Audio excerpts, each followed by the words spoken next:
that's very good of you, thanks. Of course. Certainly. I don't really, I'm not really one for art galleries and stuff like that, but I like seeing places. Nice. I like seeing places. Okay.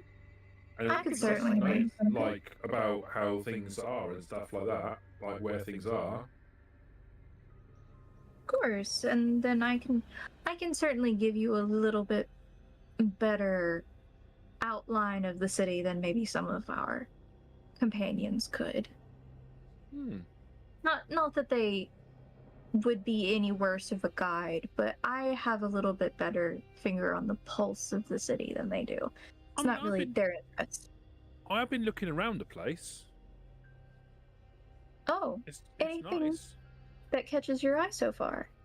I found there's a nice cafe I like, and I went to the docks. I quite like the docks. And I don't like the river much. Toasty, can I try to steer the conversation? I mean, I've lived in the French Quarter and guessing all my life. Can I try to steer the conversation back to art clubs and museums and places that aren't places where you might have dropped bodies?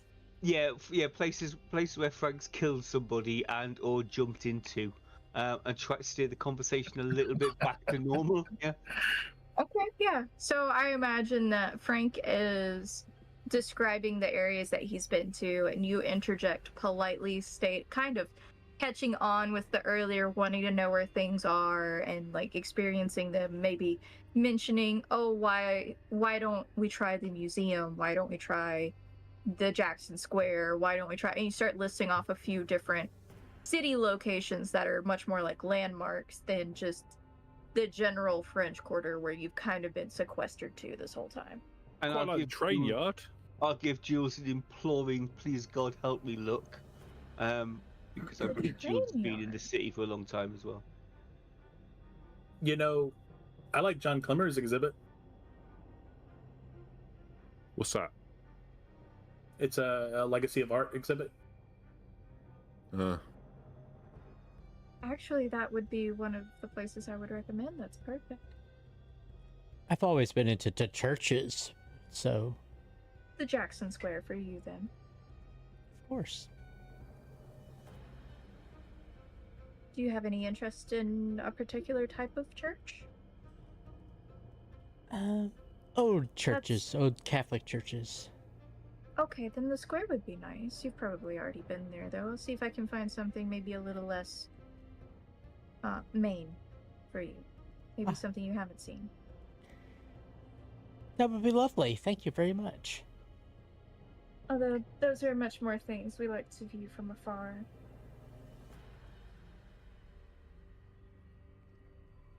Jules will look at Frank and Hank, and then to Peter, kind of just seeing what their reactions are. Bored when you're talking about art. Desperately trying to keep the conversation going. Is there a clock anywhere? No, not in here. No. All right. Oh, let me check my. Oh no, I haven't bought one yet. That was mostly out of character about a clock being in there. Yeah. No, you do not notice a clock. However, could I get wits awareness from everyone, please, as this conversation is politely continuing and attempting to be steered away from concerning literal landmarks. Any specific difficulty?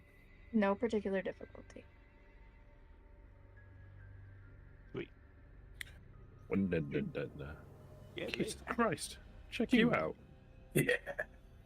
Everyone outside of Frank notices the main door that you came through open.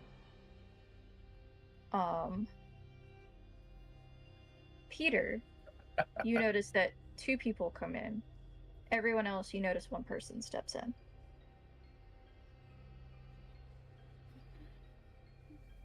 And Peter, what you notice is there is a gentleman kind of obscured behind the very loud appearance of the other individual before you. Oh, this is unfortunate that you're the only one that didn't notice. Everyone notices as the door opens and this individual steps in. They have a very pronounced air about them. It's tall, not quite lanky, but you think particularly thin-limbed. Not gardener-esque, but akin to that. You think that this is less of a choice and more of a direct, maybe, mutation of the turn. Hank, you recognize this individual as their head tilts up and the shadow on their face disperses. You recognize the tight features drawn across the skull in pale, almost porcelain-covered white skin, and there's a tight smile as he steps forward, tapping the cane against the carpeted floor for a moment with each step. And you can see that the group that Josephine is with right now stops and turns their attention over there. Peter, what you notice is, as he makes his way into the room, the gentleman that stepped in behind him has moved off to the side and kind of begun to counterclockwise make his way around the edge of the room, just kind of taking in the scene. And what you recognize about him is there is a strong, like, evergreen type scent coming from his clothes, and you imagine it's a heavy cologne of some type that hasn't been... It seems like more than was needed was used at first whiff, but then you get a particularly, like, decomposition sweet scent under it. And you can tell it's being used to mask something. They're both in particularly well-tailored suits. The gentleman that stepped in first, his suit's a bit older. You think something that maybe somebody would have worn to an opera house would have worn. Whereas the one that's making his probably path, you think this is much more of something that you would have done, a perimeter walk. Is more modern. No coattails, classical style.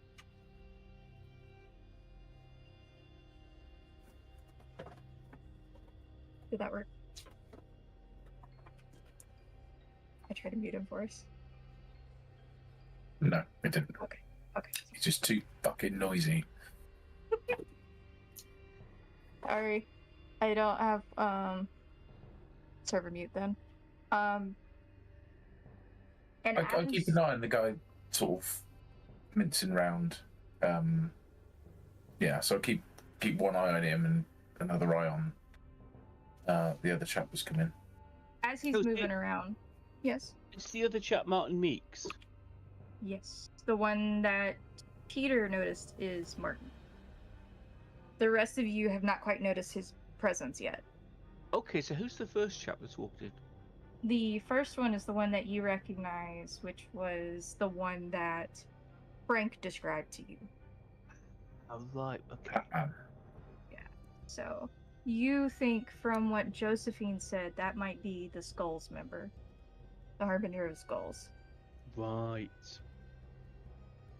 Going back to the description for Martin Meeks, as he is making his path around, you recognize the disfiguration of the face.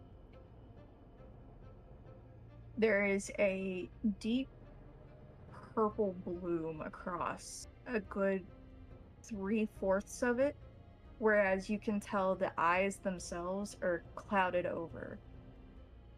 But they're very attentive. It's like it hasn't affected the sensory at all, but you can tell this is much more of a cadaver-esque appearance than perhaps Smokey has. Smokey looks... He has some necrotic aspects to his appearance, but it's much more disfiguring scars for him, and it almost looked like he went through a burn of some type, whereas this individual seems to have perhaps languished for a little bit. And almost you gather that scent of decomposition might be part of maybe how his transformation presents, and that's why he's wearing such a heavy pine scent.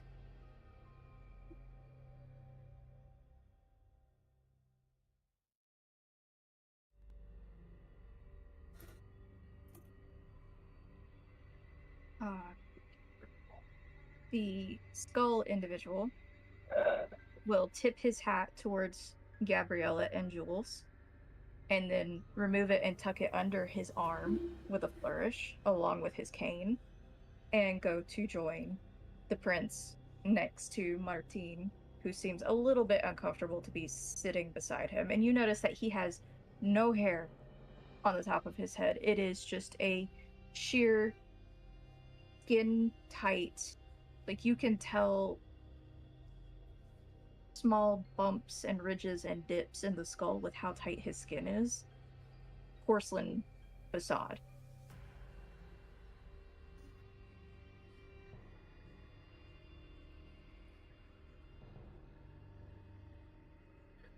I don't notice any of this. Not that one. Cool. I imagine that if Jules and Gabriella like turn to make their nod or their greeting, that's when you would notice. I would notice Hat Guy. You would notice Hat Guy. Oh. I mean, I would lean in and say to Frank, "Is that not your friend, Hat Guy?" Well, I'm on my way. Jules will probably just kind of stare a little bit and then take a sip of her drink. Gabriella's gonna lean over to you, Jules, and just go, "That's the perfect response, honestly." And she'll, while she's taking a sip, will like simply nod. Yeah, the two of you are hiding your conversation behind the lip of your glasses, so she's just nodding with you. He's gonna clock your approach, Frank, and turn his attention to you, but he's still seated next to the group with the prince. Mm-hmm. I don't know who any of these people are, so that makes no difference to me. Happy days.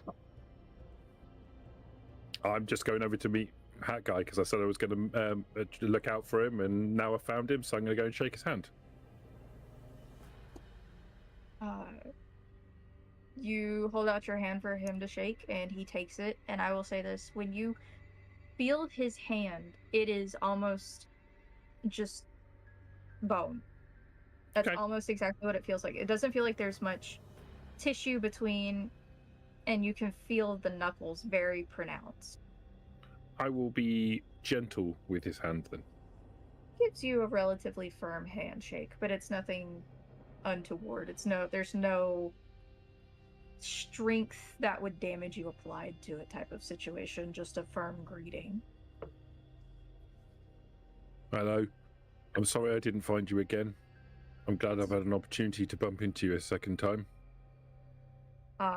The tight-lipped smile on his face breaks into a little bit of a grin, and he nods to you. It's quite all right. I knew we would meet again. I didn't get a chance to introduce myself before. My name's Frank. I'll reach out to shake his hand again. I'm Augustine Green. What a pleasure to make your acquaintance. Likewise. Seems that you enjoy a little bit of the unique side of life. I'm not sure what you mean by that, but I suppose that's true. You know, well, it led you to see me, so.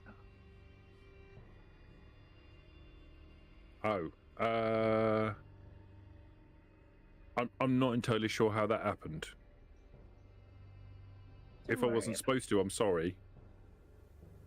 I wouldn't have invited you to follow me if you weren't. I'm so sorry. I would have followed, but we was busy. We was in the middle of doing stuff. Quite alright. We kind of stepped into each other's night. We didn't have anything formal. If you had been Perhaps, free, you would have been welcome, and you weren't free, but you were still welcome. Perhaps another night then. He gives you a polite nod.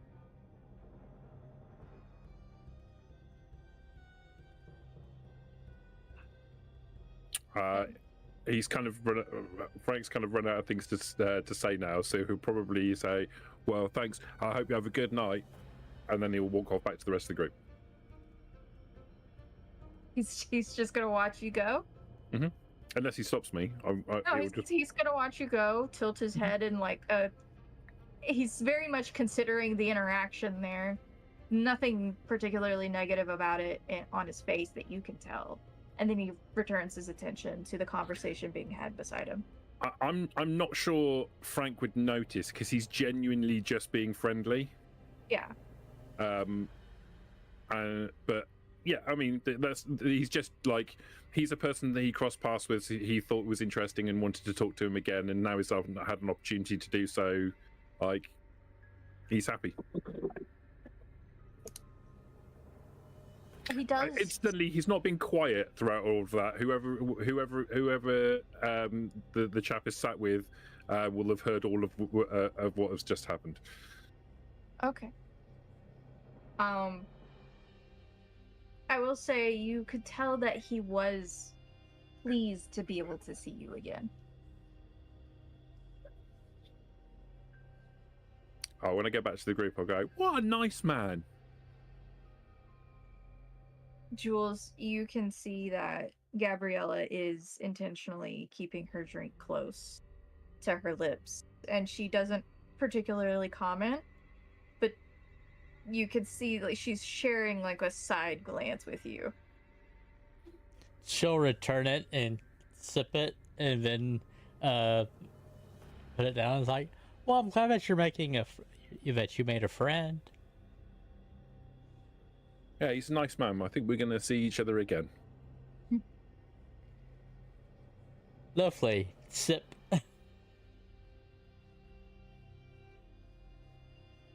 Good to get off on the right foot. And that's all Gabriella says. Very diplomatic in her choice of words. Peter, you notice that the individual who was making their line around the room seems satisfied and joins the group with the prince. They step in front of the gentleman with the wire-rimmed glasses and leans over to speak with the prince directly. Josephine, at this point, is going to break away and make her way over to Hank. I will grab the dock and I will meet her halfway because I don't want her anywhere near earshot of Gabrielle. She will notice that you're bringing him over and give you the "does this need to be a private conversation" kind of look. I'll give her a "oh fuck yes" kind of nod. Just the very like subtle eyebrow raise, noticing that you're taking him away from Gabriella, and she notices the nod. She's going to check the watch on her wrist, decide that you Doc, we're gonna have a little chat with Josephine. See if we can remedy the situation. Are you okay with that? I don't think I have any choice. Good answer. Okay. Sorry, Toasty. We'll make our way. You're good. She's watching the clock on her wrist, and she seems to be considering something before motioning the two of you towards the door that has the individual blocking it. She's going to walk over, knock on it.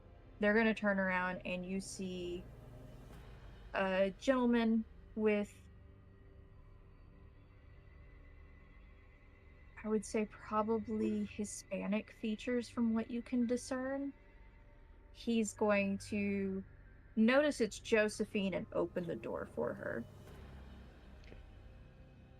Etienne, I need a few minutes. The boys need to go freshen up, and I'm going to check a few things. We'll be back before it begins. And he nods and holds the door open for the two of you to follow her out. She's going to lead you over to the powder rooms area.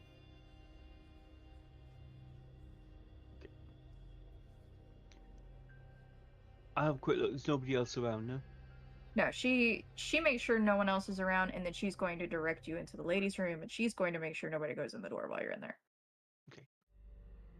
I think we might have a slight situation. Okay, what's occurred? Well, the doc's been getting very friendly with Valentine. And seems to have played his hand a little bit. Doc, do you want to explain?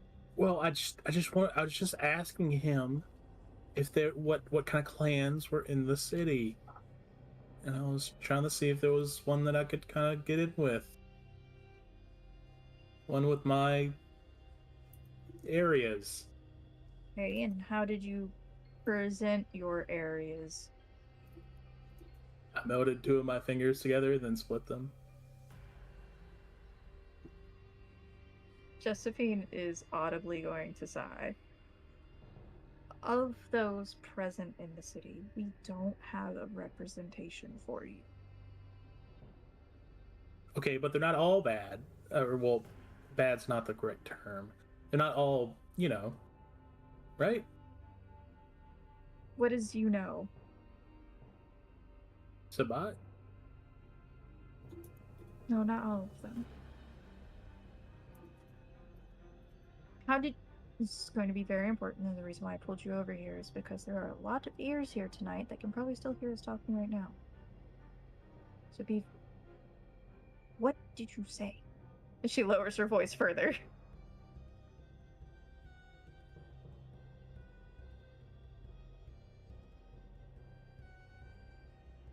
We just had some polite conversation, and I was, asking if there was anyone with my abilities, because I don't know, where I fit in this situation. Okay. Did you mention anything else? No. You did.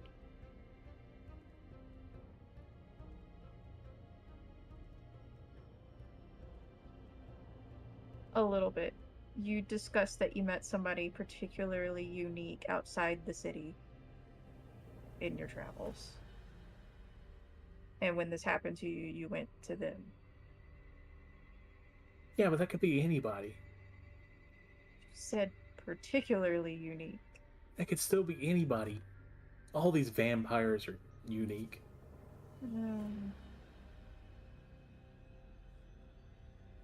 Valentine asked you how unique. You emphasized it. That still, Just saying.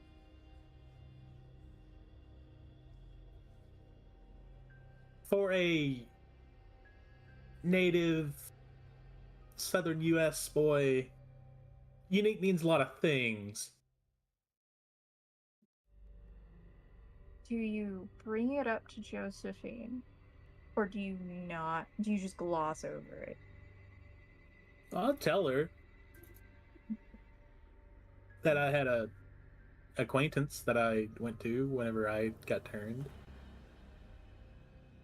And that's what you told her? And he kind of showed me a little bit of the ropes. That's about it.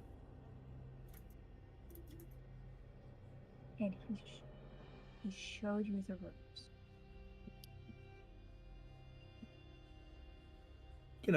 Feed, don't kill people, that kind of thing. Don't leave the body out.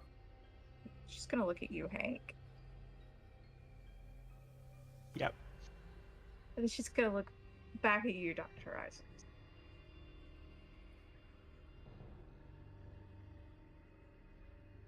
Okay, that person, though, was not the most strange person that I've met all my years helping in New Orleans.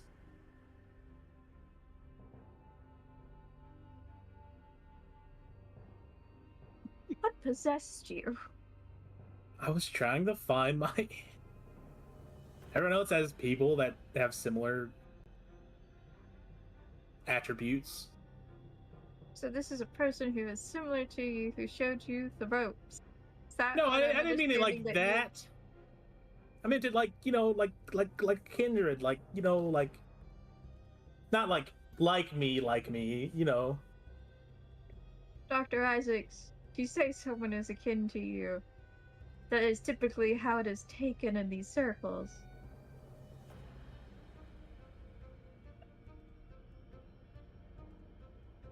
I'm simply letting you know.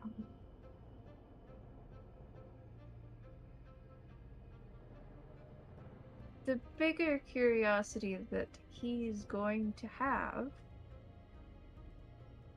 is that you know someone outside of the city, and you went to them before you came here.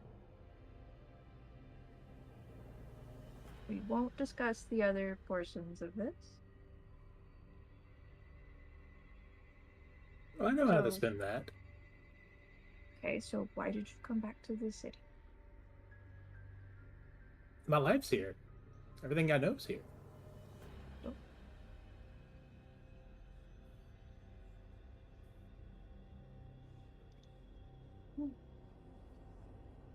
How are you going to spend it? Well, you know, No, I don't. Please tell me. I have some Dr. Isaacs, I need your answer. Not a hypothetical. I need your answer.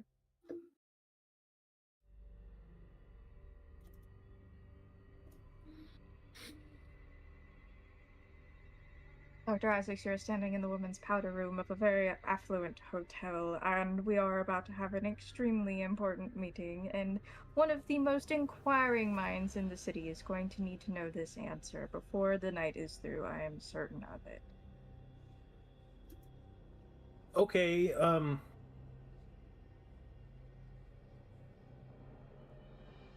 Can't So- you just say that you realised that these were bad people, the sort of people he didn't want to be in with? So his earliest opportunity escaped, and now that's why he's back in New Orleans. I may have sold some blood to a native doctor, shaman. You know what? I think it might be best to go with Hank's brief explanation for now, and you can embellish on it as you go.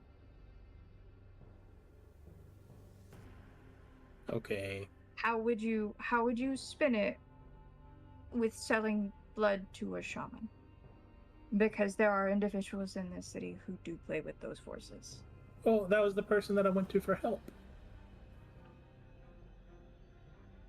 And, you know, after they taught me the ropes a little bit and, you know, didn't let me run wild and that kind of thing, I went back to my life.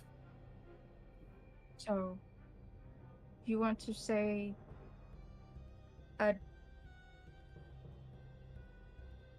an indigenous person, correct?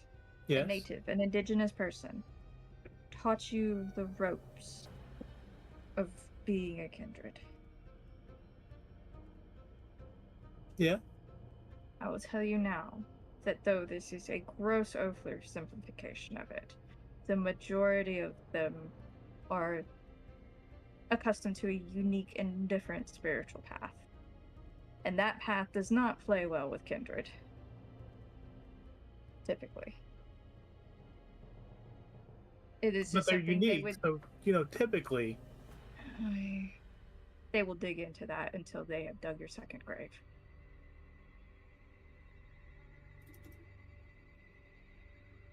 Do you have an actual source that you could point them to that this would follow up with? I mean, technically, Alright. Either or is a good answer. Let's head back before Elysium begins.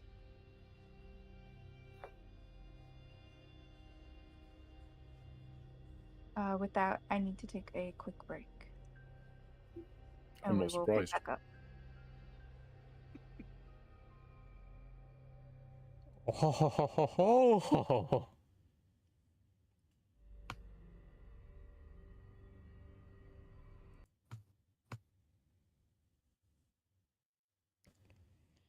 So we start the murdering now, right? Kill them all. Yeah. When you come back in the room, just all I need is just like any facial expression whatsoever, and I'm kicking off.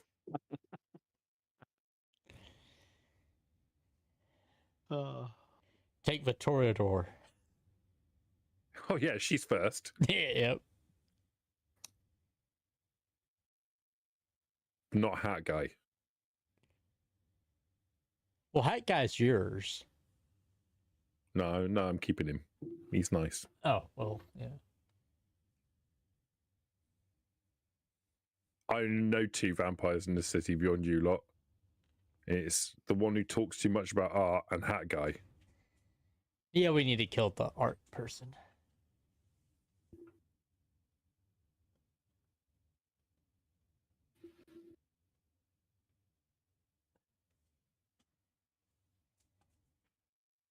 Is that an RN Jesus t-shirt? It is. Nice.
As Josephine is processing Dr. Isaac's response, she's going to take a breath, which seems much more deliberate an action than actually a needed breath, knowing your circumstances.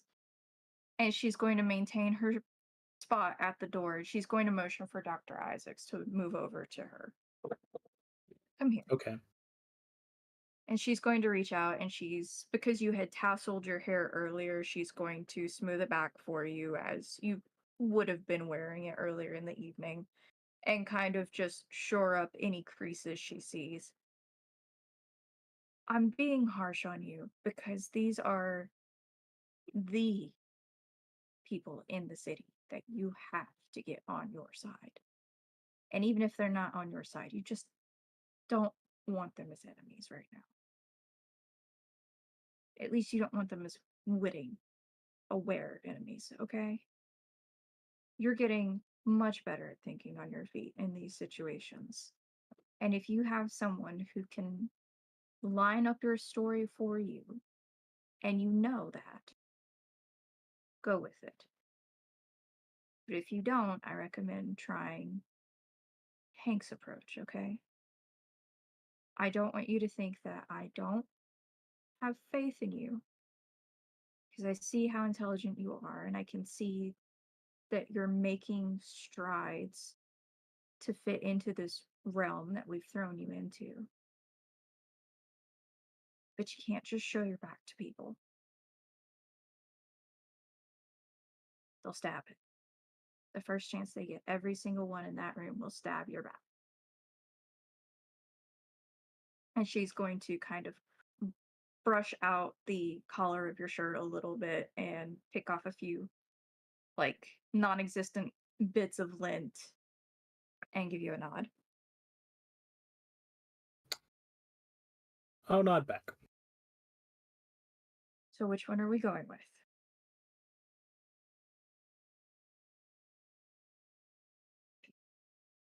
We'll go with Hank for now. Okay.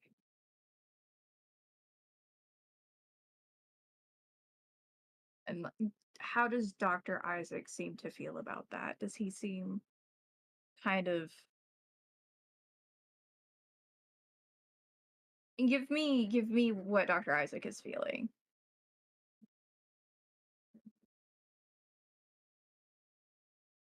I thought I could handle it. You know, it's kind of like a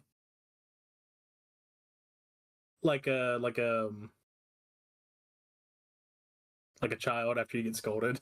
Mm. I thought I could tie my shoes. Sure, they were all knots, but you know. You tried. It was a good first attempt. It was a poor audience for a first attempt, but it was a good first attempt type of situation.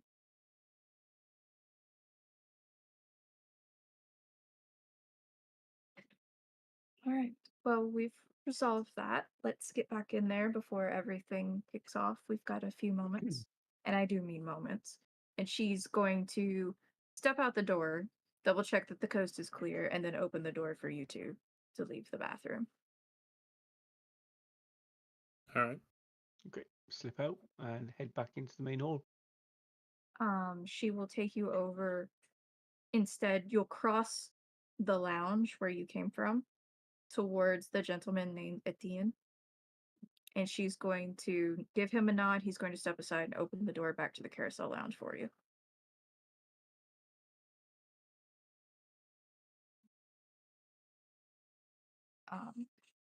Motioning everyone inside. The door closes behind you, and Etienne resumes his stance of observing for anyone who wouldn't be welcome coming through the wrong entrance. Let's put it that way. Only those who are intended to be at Elysium tonight know to use the main door as you did.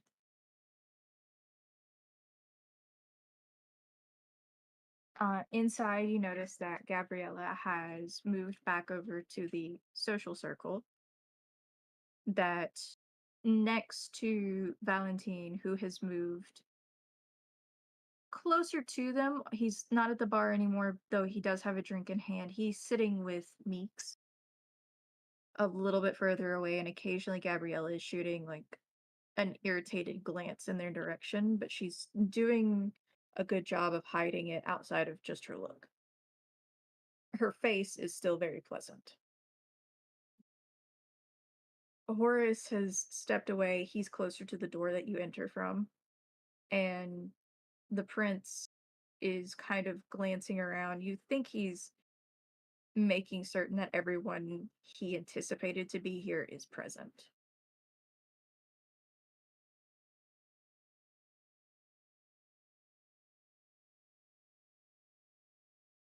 Jules, when Gabriella parted from you, she gave you a very polite, "Excuse me, I need to go check on a few things before this begins." Understandable. Thank you for your company tonight and showing me the ropes. It's been my pleasure. Oh, and those that came in, that's Augustine Green. She's gonna lower her voice and kind of whisper it to you. Part of the Cappadocian clan, but they call themselves the Harbinger of Skulls because of their appearance. And then that is Martin Meeks. If you don't want it known, he probably knows it already. I see. He is the eyes and ears of the city. I may know people, but I know better than to think I know everything. That man could probably claim to know everything that goes on here. See, thank you very much. Of She'll course. she'll look in Minx's direction, Hmm. and then And he's sitting with Valentine at that point. well, I'll see you later. Of course. And she'll excuse herself. And it's about this time when Hank and Dr. Isaacs and Josephine come back in. And once they're clocked and their presence is recognized, the prince will stand up and clear his throat.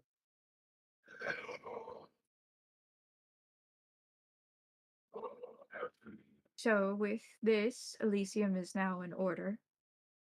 And you can tell that he has a particularly thick Cajun accent that he is modifying very well for those present. It still tinges some of his words, though. I've brought you here tonight to recognize you within the city. It's my understanding that some of you might be a little bit lost. Given that I want to make a city that's welcoming to most, if not all, I'm extending a hand to each of you to introduce yourselves to me tonight. So make you part of our social circles and help me figure out how to handle it.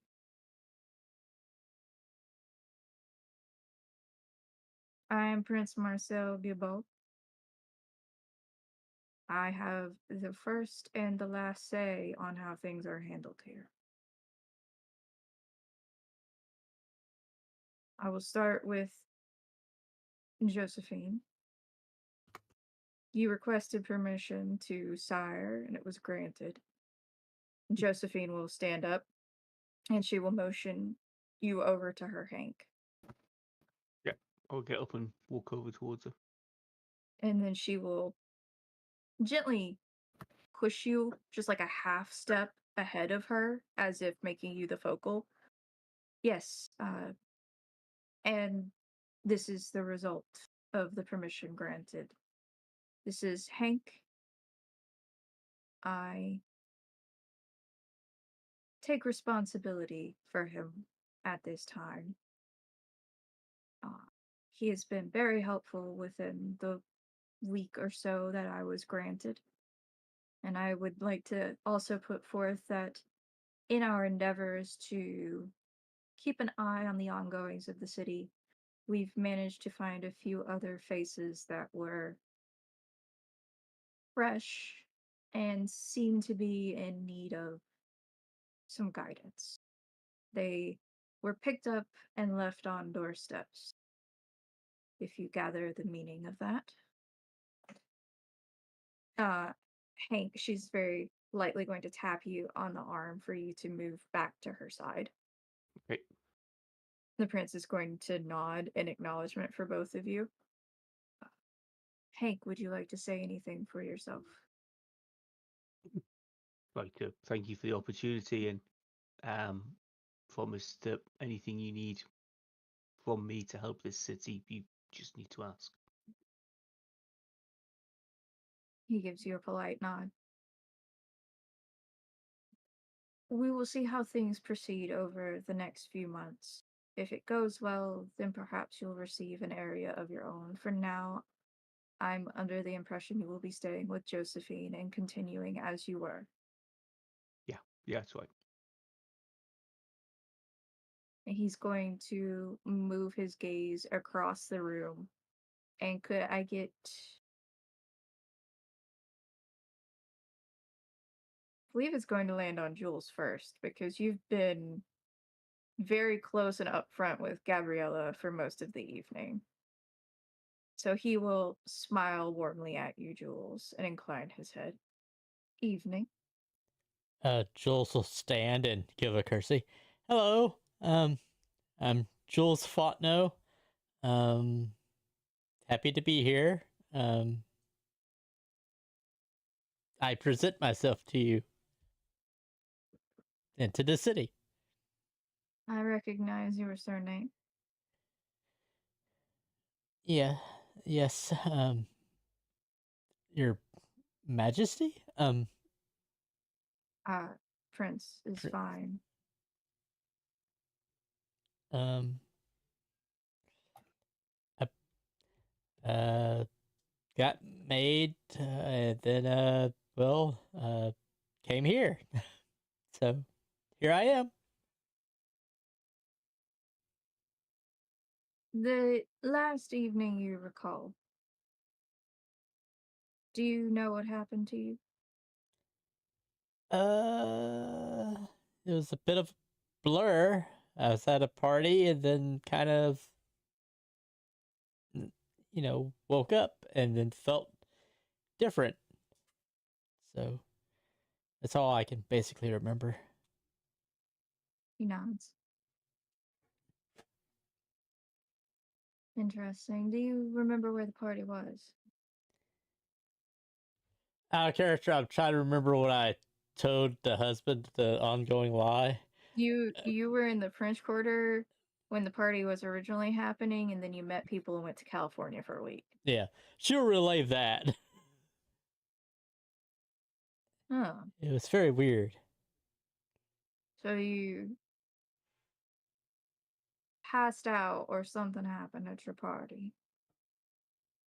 You woke up with a group of individuals and came back home because your ties are here. Indeed, Prince. He nods. Have you found yourself with any particular set of skills outside of those you had in life?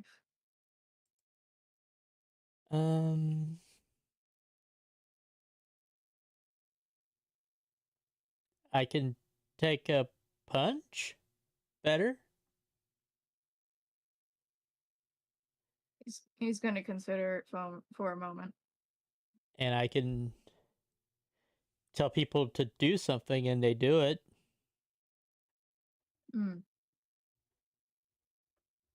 Think you and Miss Gabriella were getting along well. If she doesn't mind showing you around the city, it might be beneficial for you. Or she may have somebody who could do so.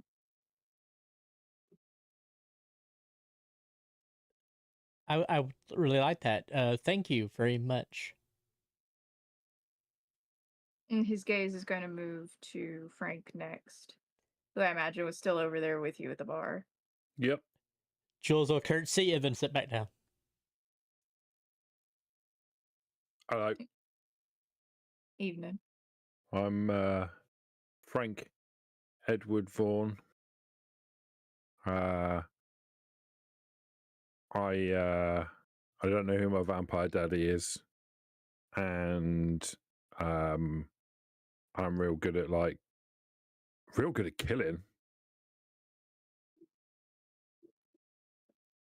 We do our best to avoid that in this city. Outside this the time. city. Got it. You can see he's considering your words, but he's not correcting you at this time. Mm-hmm.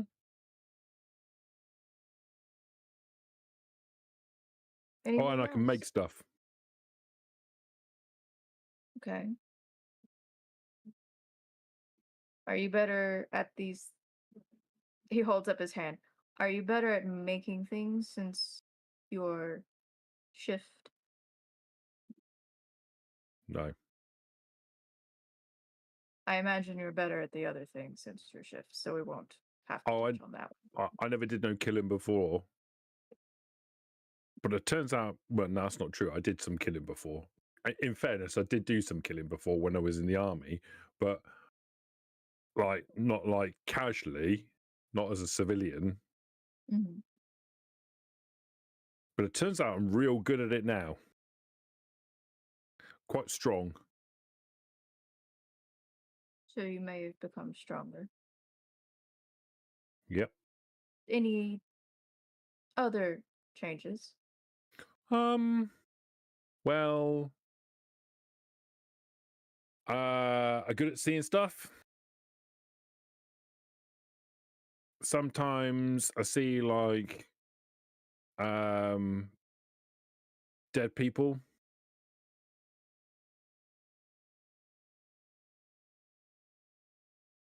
It's gonna. Like my wife. And you notice that he looks over to the gentleman with the wire rim glasses, and they kind of make eye contact for a moment. And he's going to give a subtle nod and then look back to you. I think maybe you would benefit from a conversation with Horace or a few individuals that he works with.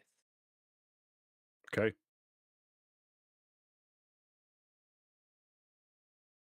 Do you have anything you desire from the city currently? I mean, you've kind of ruled out killing, so not well. I need to find a place to live. Is live the right word? Stay, nest, roost, live. There are a few you could use. They're interchangeable. I got some ideas, but I don't want to like go trodden on nobody's patch or nothing. Do you have a particular request? I was thinking like maybe the train yard. I could put something together real nice. That's kind of an open area or a shared area right now. If you can use things from the train yard, we might be able to make arrangements though and find you somewhere. Yeah, I can make do. Okay. I'll be in contact with you, or my sheriff Etienne will be in touch with you. And we'll see what we can do. The city is fairly well divided up as it is already, but there are always spaces opening. I don't need much room. Thanks, Chief. You actually get a little bit of a smile at that, and he just nods before moving over to Peter.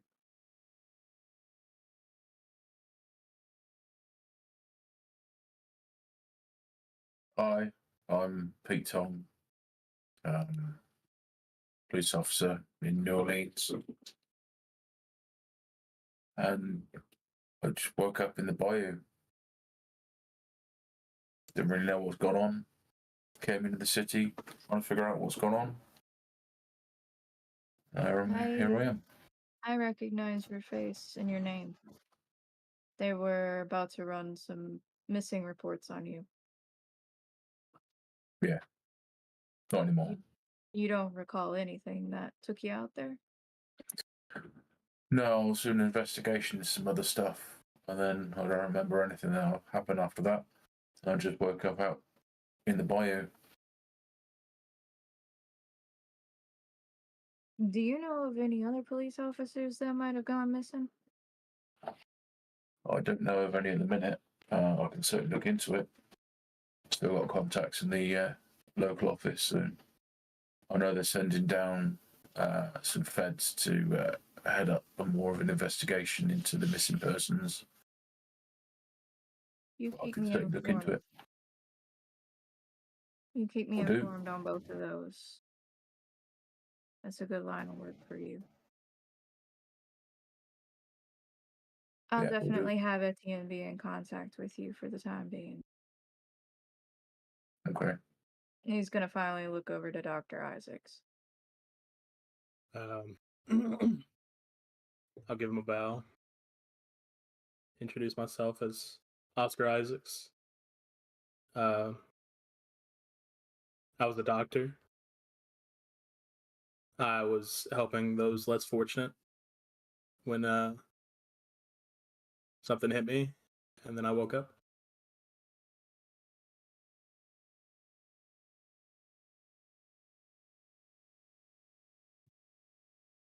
Okay. You just woke up and you've been wandering the city? Yeah, in a way. He's gonna notice that like your expression is a little troubled and state, Look, it's not easy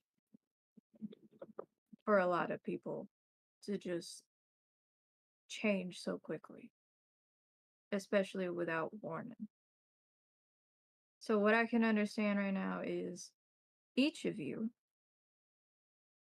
was going about your business outside of Hank,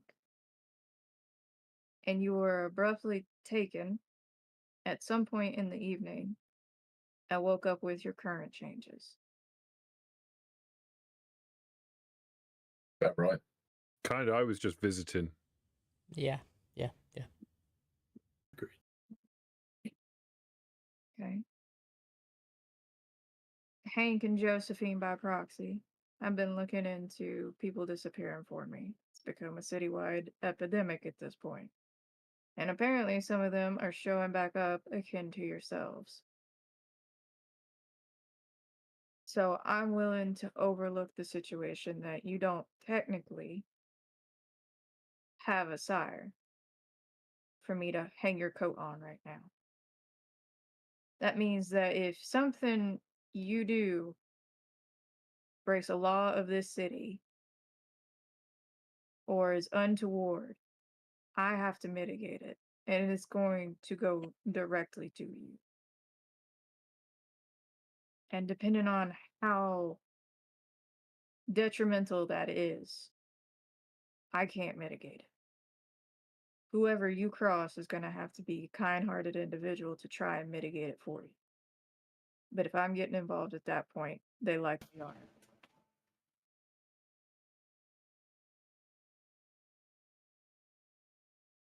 I noticed that most of you seem to comfortable with each other tonight,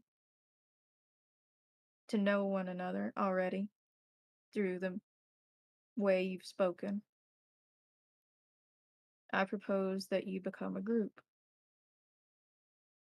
That would be called a coterie in this city.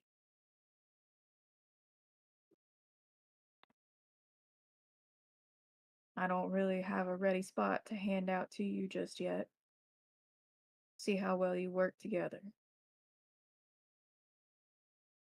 Depending on how well you work together and how well you fit this city, I will give you space. And this city is built on tolerance. It is a melting pot.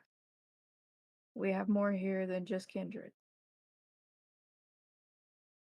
And I'm not saying you have to be friends with them. I'm saying don't make it a war.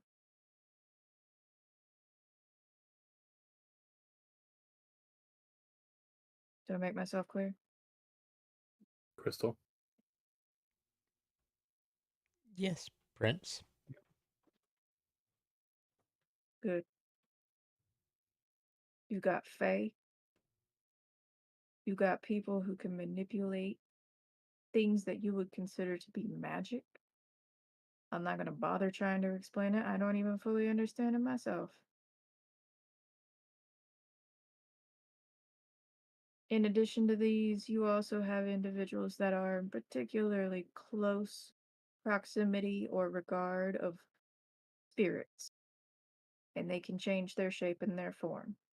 And you might be slightly more attentive to them because they typically are our antithesis. If you see one in a shifted form, you are likely to go a little bit crazy yourself. It is a natural survival response of what we are.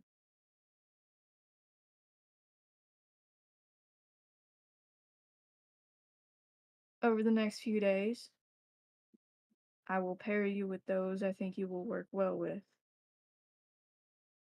I'll speak with each of you individually tonight and make that assessment myself. I think I'm a general good assessment of character, or at least of aptitudes.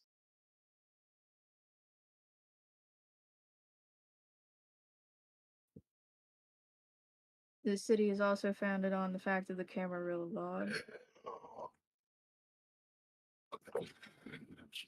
We will attempt to instill those within you as early as possible.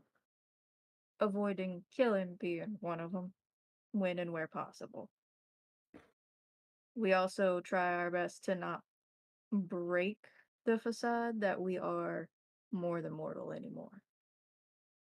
One day I want to change that. One day I want us to be able to live out in the open.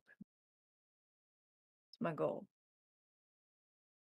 But for right now, it's better for them to think of us as bedtime stories, good or bad.